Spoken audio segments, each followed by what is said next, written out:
नमस्कार दोस्तों, मैं तरुण शर्मा आज फिर हाजिर हूँ मनों के कुछ भाव आपसे साझे करने के लिए। क्योंकि हम हर वक्त कुछ ना कुछ नया एक्सपीरियंस करते हैं, कुछ जिंदगी में बातें घटती रहती हैं, कुछ विचार विमर्श होते हैं किसी से, तो उसका प्रभाव हमारे जीवन पर पड़ता है। और ऐसी ही बातों के साथ जिंदगी खर्च होती चली जाती है। मैं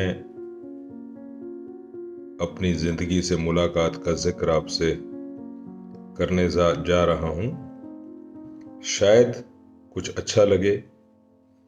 अगर अच्छा लगे तो जरूर बताएं,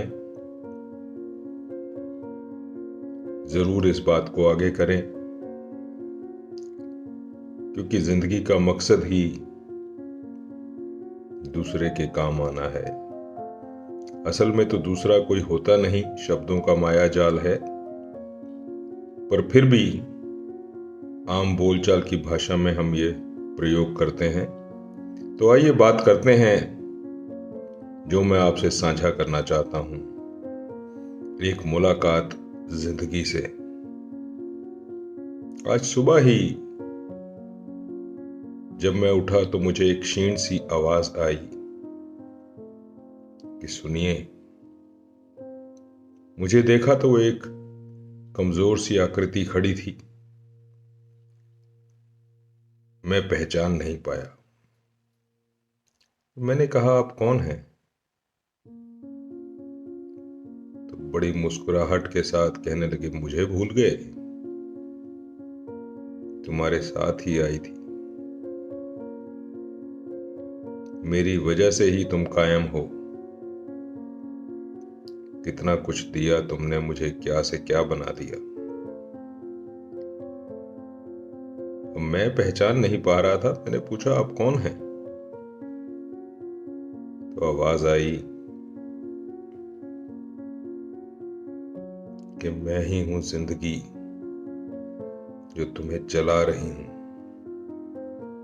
तुम्हारे साथ ही प्रवेश हुई थी और तुम मुझे ही भूल गए। कहने लगी, जब मैं तुम्हारे को लेकर इस दुनिया में आई तो बहुत प्रसन्न थी, क्योंकि वाहन तुम्हें ऐसा प्रदान किया जो हर चीज से सुसज्जित था, जो आज भी तुम्हें चला रहा है। तुम्हारे को भी बचाने के लिए मुस्कुराहट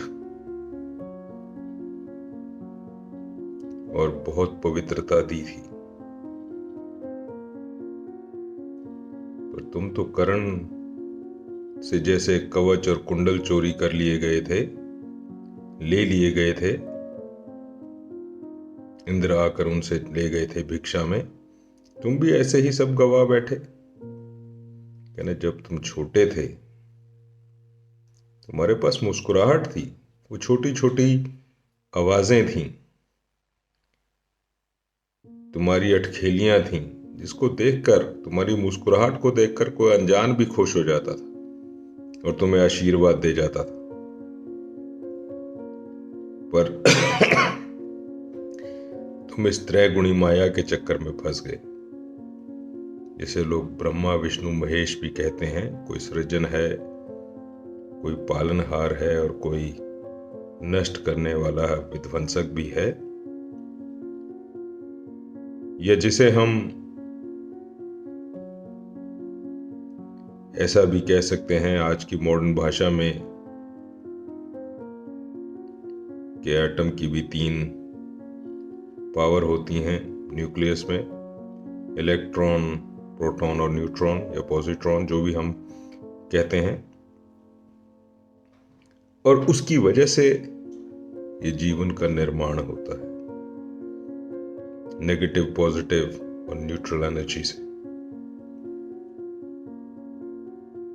और इस तत्व का हम पर असर होता है, जो तत्व ज्यादा हो जाता है सॉरी, उस तरफ मुझे खींच लिया जाता है, उस तरफ को मेरी चाल हो जाती है। वो भोलापन, वो मुस्कुराहट जिंदगी कहने लगी कि आपसे छीन ली गई। आप ऐसे प्रभाव में आ गए कि दौड़ना शुरू हुए और नेगेटिव होते चले गए, क्योंकि संसार में इसका असर है। खोते चले गए अपने आप को,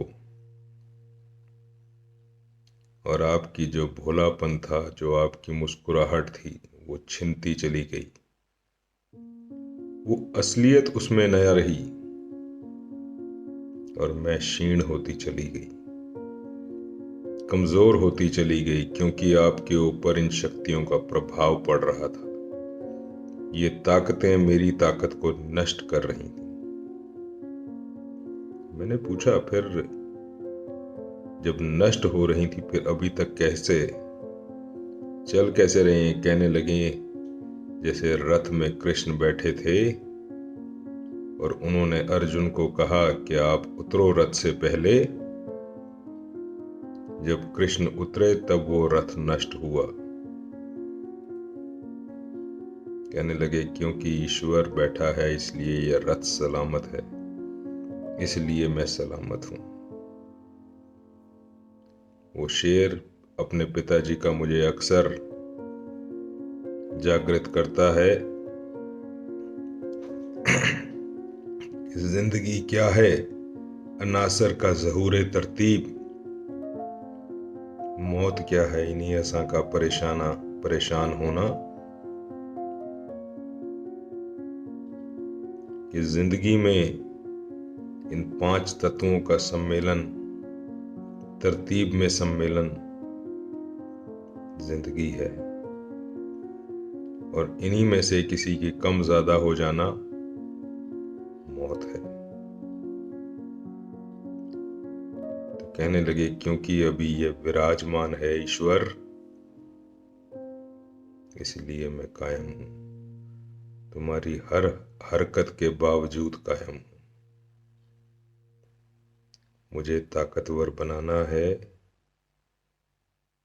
तो ले आइए,